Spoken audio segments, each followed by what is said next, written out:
Good morning student. आज मैं आपको पढ़ाऊंगी BO first chapter. Last video में जो मैंने कराया था उससे आगे मेथड ऑफ सेंडिंग गुड्स। अब देखिए मेथड ऑफ सेंडिंग गुड्स। हम माल भेजने के कौन कौन से तरीके होते हैं। Number 1, human carriers. Human carriers होता है मानव वाहक। Number 2, best of burden. Beast of burden होता है जानवर होते हैं सामान ढोने वाले जानवर, वो। उसके बाद है कार्ट्स एंड ठेलाज, मोटर ट्रक, ट्रैमवेज भी होती हैं जो बड़ी बड़ी गाड़ियाँ होती हैं। पोस्ट ऑफिस से भी हम माल भेज सकते हैं। कोई भी हम मूल्यवान चीज़, अपनी छोटी और मूल्यवान वो चीज़ हम किससे भेजते हैं? पोस्ट ऑफिस से। रेलवेज से भी हम सामान भेजते हैं। शिप एंड एरोप्लेन, जहाज या हवाई जहाज, या तो पानी का जहाज या फिर हवाई जहाज, उससे भी हम अपना सामान भेज सकते हैं। अब देखिए रेलवे से माल भेजने के दो तरीके होते हैं। कौन कौन से? एक होती है गुड्स ट्रेन और दूसरी होती है पैसेंजर ट्रेन। गुड्स ट्रेन किसे कहते हैं? मालगाड़ी। और पैसेंजर ट्रेन जिसमें यात्री यात्रा करते हैं, वो वाली ट्रेन। अब देखो गुड्स ट्रेन में भी दो टाइप होते हैं। एक होता है ओनर्स रिस्क, दूसरा होता है रेलवेज रिस्क। गुड्स ट्रेन में हमारा माल जा रहा है तो वो किसके? एक तो ओनर्स रिस्क पे जा सकता है, मतलब अपने आप का जोखिम, स्वयं का जोखिम। दूसरा होता है रेलवेज रिस्क। दूसरा किसका होता है? रेलवे का जोखिम। ऐसे ही पैसेंजर ट्रेन में भी दो टाइप होते हैं। ओनर्स रिस्क पे सामान जाता है और रेलवे रिस्क पे सामान जाता है। अब देखो ओनर रिस्क होता क्या है।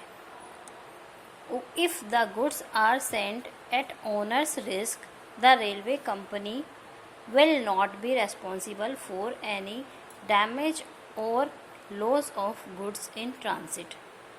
अगर हम माल भेज रहे हैं अपने ओनर्स रिस्क पे तो रेलवे कंपनी जिम्मेदार नहीं होती। किसके लिए? अगर हमारा कोई नुकसान हो जाता है उसके लिए रेलवे कंपनी जिम्मेदार नहीं होती, unless it can be proved that it has been caused by willful misconduct of the employees of railways।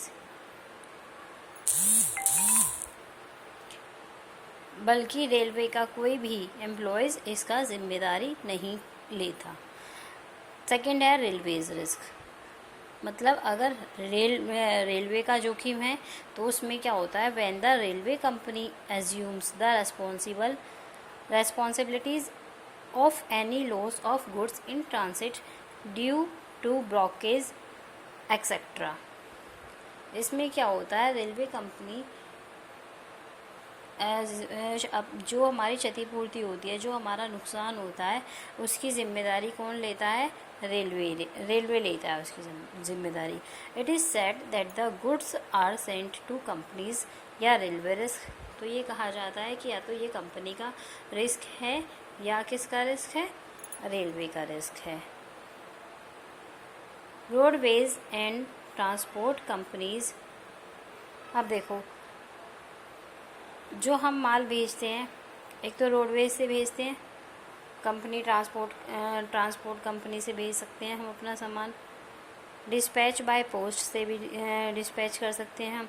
कोई हमारी छोटी मूल्यवान चीज़ हो तो हम किससे? वीपीपी द्वारा भेज सकते हैं, पोस्ट ऑफिस से भेज सकते हैं, बाय पोस्ट भेज सकते हैं। डिस्पैच थ्रू फैक्ट्री एम्प्लॉयज़ से डिस्पैच करा सकते हैं। Procedure of sending goods by railway. अब देखो ये रेलवे से माल भेजने के, रेल द्वारा माल भेजने की प्रोसीजर है। प्रोसीजर होती है विधि, कैसे भेजी जा सकती है।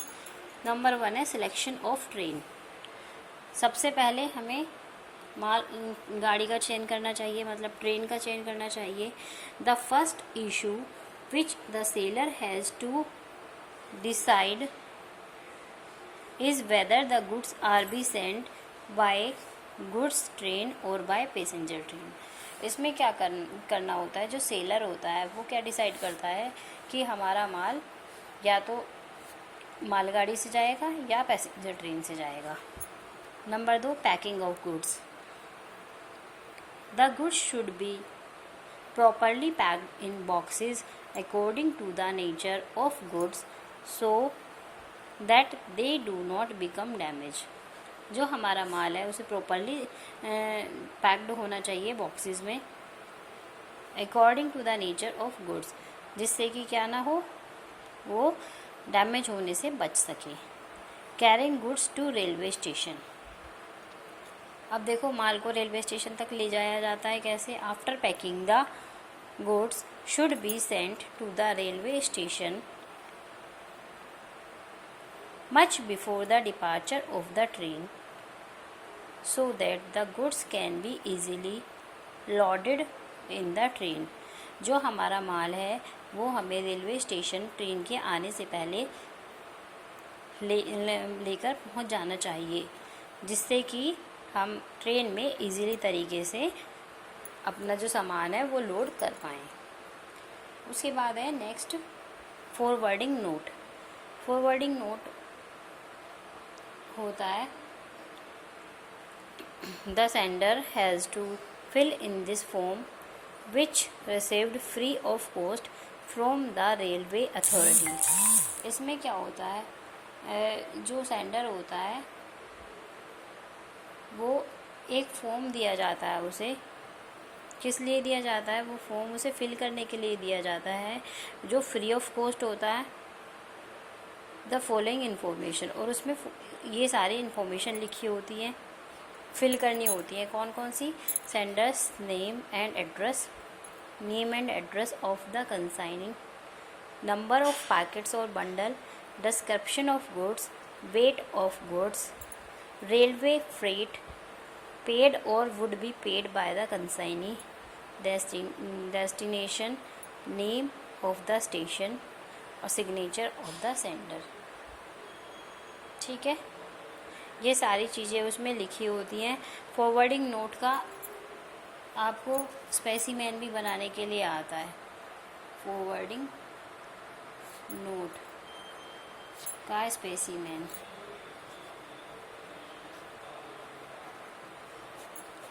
उसमें भी यही सारी चीज़ें हमें शो करनी होती हैं कि हमारा सबसे पहले सेंडर का नाम होता है, पाने वाले का नाम होता है, डिस्क्रिप्शन ऑफ गुड्स, माल में क्या है डिस्क्रिप्शन उसका, माल का, गुड्स का वेट कितना है, फ्रेट कितना है, डेस्टिनेशन कहाँ है, कहाँ कौन से स्टेशन पे वो जाएगा, और उसके सेंडर के हस्ताक्षर। अब देखो रिस्क नोट। रिस्क नोट होता है जोखिम।